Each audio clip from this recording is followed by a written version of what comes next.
തെരഞ്ഞെടുപ്പ് കമ്മീഷൻ പുറത്തുവിട്ട 6 മണിവരെയുള്ള പോളിംഗിന്റെ കണക്കാണ് 73.6%. 2% വരെ പോളിംഗ് വർദ്ധിക്കാൻ സാധ്യതയുണ്ടെന്നാണ് അനൌദ്യോഗിക റിപ്പോർട്ടുകൾ.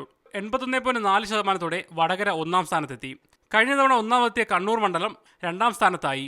RSPയുടെ മുന്നണി മാറ്റത്തിന്റെ പശ്ചാത്തലത്തിൽ കനത്ത രാഷ്ട്രീയ പോരാട്ടം നടന്ന കൊല്ലത്ത് 4% വോട്ട് വർദ്ധിച്ചപ്പോൾ കസ്തൂരിരംഗൻ റിപ്പോർട്ട് ചർച്ചയായ ഇടുക്കിയിൽ 3% വോട്ട് കുറഞ്ഞു.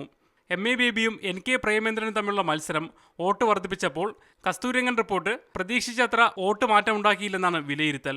ശക്തമായ മത്സരം നടന്ന മറ്റൊരു മണ്ഡലമായ കോഴിക്കോട്ട് 4% വർധനയുണ്ടായി. മുസ്ലിം ലീഗിന്റെ സിറ്റിംഗ് സീറ്റുകളായ മലപ്പുറത്ത് 4%, പൊന്നാനിയിൽ 3% പോളിംഗ് കുറഞ്ഞു. അഹമ്മദിന്റെ സ്ഥാനാർത്ഥിത്വത്തിലുള്ള അതൃപ്തി മലപ്പുറത്ത് വോട്ട് കുറച്ചപ്പോൾ കോൺഗ്രസ് വോട്ടുകൾ പോൾ ചെയ്യാതിരുന്നതാവാം പൊന്നാനിയിൽ പ്രതിഫലിച്ചിട്ടുണ്ടാവുക. തിരുവനന്തപുരം, ആറ്റിങ്ങൽ, തൃശൂർ, ചാലക്കുടി, കാസർഗോഡ് എന്നിവയാണ് പോളിംഗ് വർദ്ധിച്ച മണ്ഡലങ്ങൾ. ത്രികോണ മത്സരമാണ് തിരുവനന്തപുരത്തെ വോട്ടിംഗ് വർദ്ധിപ്പിച്ചത്. കോട്ടയം, ആലപ്പുഴ, വയനാട് മണ്ഡലങ്ങളിലെ പോളിംഗ് ശതമാനം കുറഞ്ഞു. Aam Aadmi, welfare party, SDPI, ഇടതുപക്ഷ ഐക്യമുന്നണി തുടങ്ങിയ പാർട്ടികളുടെ സജീവ സാന്നിധ്യം പല മണ്ഡലങ്ങളിലും വോട്ട് വർദ്ധിക്കാൻ കാരണമായതായും കരുതുന്നു. മീഡിയ 1 തിരുവനന്തപുരം.